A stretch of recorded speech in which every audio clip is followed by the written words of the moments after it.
President Obama defended his trip to Burma, insisting the visit Monday is not an endorsement of the long repressive nation's leadership, but an acknowledgement that the country is making progress toward reform.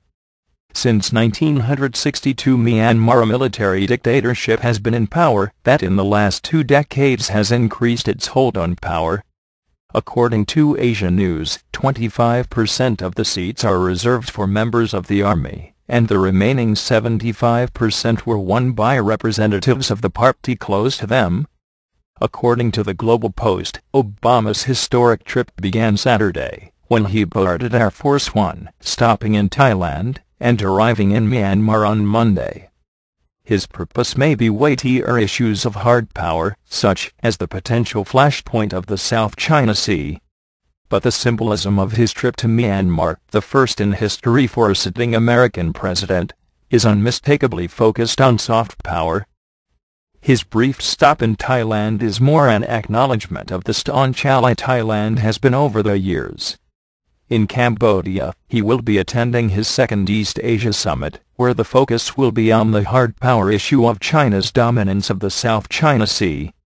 Another perspective report suggests an interesting contrast, that Obama's trek to Myanmar is meant to highlight what the White House has touted as a major foreign policy achievement, its success in pushing the country's generals to enact changes that have unfolded with surprising speed over the past year.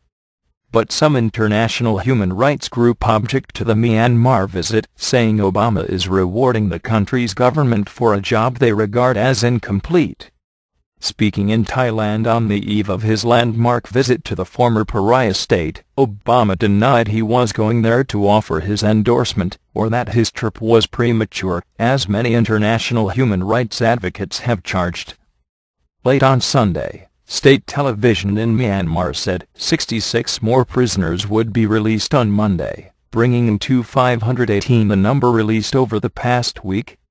The previous batch did not appear to include any political prisoners, but a senior prison department official, who declined to be identified, told Reuters that Myanmar, a prominent human rights activist, would be among those freed on Monday.